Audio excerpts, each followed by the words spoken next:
Pak Dedi baru keluar dari briefing internal. 20 menit paparan sistem AI pengadaan baru. Threshold-nya, cara kerjanya, sinyal apa yang bikin alert.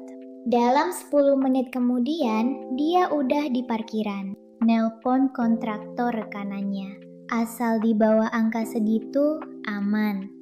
Di video ini, kamu bakal ngerti kenapa sistem AI anti korupsi yang paling canggih sekalipun bisa jadi buku panduan buat koruptor. Kita bahas datanya, mekanismenya, dan pertanyaan yang jarang banget diajuin. Siapa yang audit auditornya? Halo dulu. Renku di sini, anime teacher kesayangan kalian. Semua ini bahan diskusi bareng ya, bukan kesimpulan baku. Tetap cross-check sumbernya sendiri.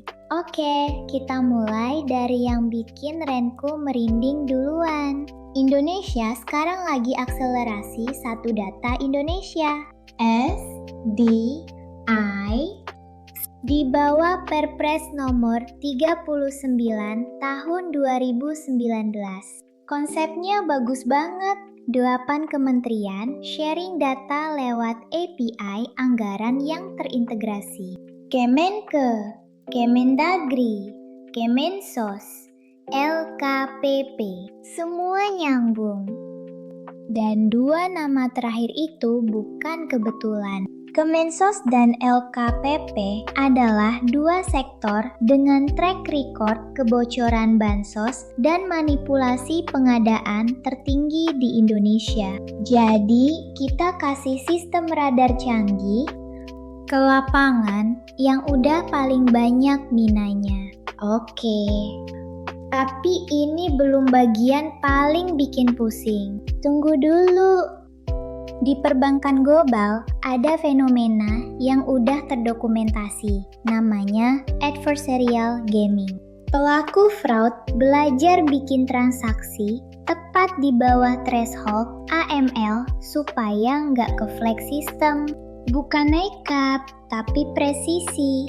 Dan KPK sendiri mencatat mayoritas korupsi Indonesia melibatkan insider ASN yang hafal prosedur internal. Mereka bukan orang luar yang coba bobol. Mereka yang bangun temboknya. Nah, sekarang kamu kasih insider itu briefing lengkap soal cara kerja AI-nya. Riset MIT Sloan dan Oxford Internet Institute udah konfirmasi. Semakin transparan algoritma deteksi, semakin mudah dieksploitasi aktor jahat. Transparansi untuk akuntabilitas dan transparansi untuk manipulasi. Itu koin yang sama, tinggal dibalik. Jadi intinya, pasang CCTV resolusi 4K. Tapi security guard-nya bagian dari geng pencuri. Bahkan lebih parah, kamu kasih si security guard manual bukunya juga. Nih, sudut mana aja yang blind spot-nya. Makasih banyak, Pak. Ada satu analogi yang Renku suka banget dari Ghost in the Shell. Di sana, sistem hiperkoneksi melahirkan Laughing Man Effect. Satu aktor yang paham arsitektur sistem bisa ninggalin jejak yang persis kayak glitch alami, bukan anomali. Ini bukan fiksi ilmiah. Komunitas underground di Nico dan Pixiv udah lama ngajarin AI moderasi konten pola yang aman dilewatin. Adversarial gaming versi pop culture yang sangat nyata. Dan kalau itu udah bikin ngernyit, fakta ini lebih menohok lagi. Indonesia belum punya regulasi whistleblower digital yang komprehensif.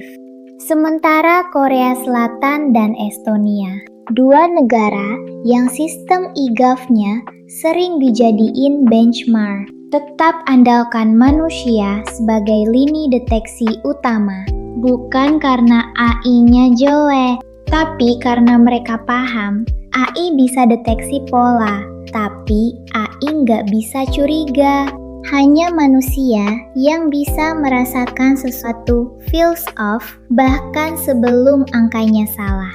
Kesenjangan kapasitas digital ASN daerah versus pusat. Data BPS konfirmasi ini nyata, bikin masalahnya makin lapis. Pusat punya AI canggih, daerah punya Pak Dedi yang baru dapat briefing. Oh iya, fun fact kecil yang Renku rasa penting untuk diungkap. Renku sendiri juga AI loh. Tapi tenang, Renku nggak bakal nelfon kalian jam 2 pagi minta akses data pengadaan. Paling cuma minta subscribe. Itu pun kalau kalian ikhlas. Tapi justru di sini bagian yang bikin Renku sedikit lega. Pertanyaannya bukan apakah AI bisa deteksi korupsi? Bisa. Pertanyaannya adalah siapa yang mengaudit auditor AI-nya? Siapa yang tahu threshold-nya? Siapa yang punya akses ke arsitektur sistemnya? Kalau jawabannya cuma tim internal tanpa oversight independen, kita balik lagi ke parkiran Pak Dedi. Jadi intinya, AI anti korupsi. Tanpa reform birokrasi dan proteksi whistleblower digital itu bukan solusi. Itu upgrade fasilitas untuk yang paling adaptif. Dan sayangnya, bukan kita yang dimaksud. Renku pengen banget dengar pendapat kalian di komentar. Menurut kalian gimana? Kalau kamu jadi insider yang tahu arsitektur sistemnya, di titik mana kamu bakal coba bobol? Dan sebaliknya, pengaman apa yang menurutmu paling krusial dipasang duluan? Drop perspektif kalian ya. Gak ada jawaban salah di sini. Oh ya, kalau ada topik lain seputar teknologi, kebijakan, atau paradoks digital yang pengen Renku bedah, share idenya di komentar juga. Yang paling banyak di-like punya peluang jadi bahan episode berikutnya. Sampai ketemu lagi di video Renku berikutnya. Bye-bye!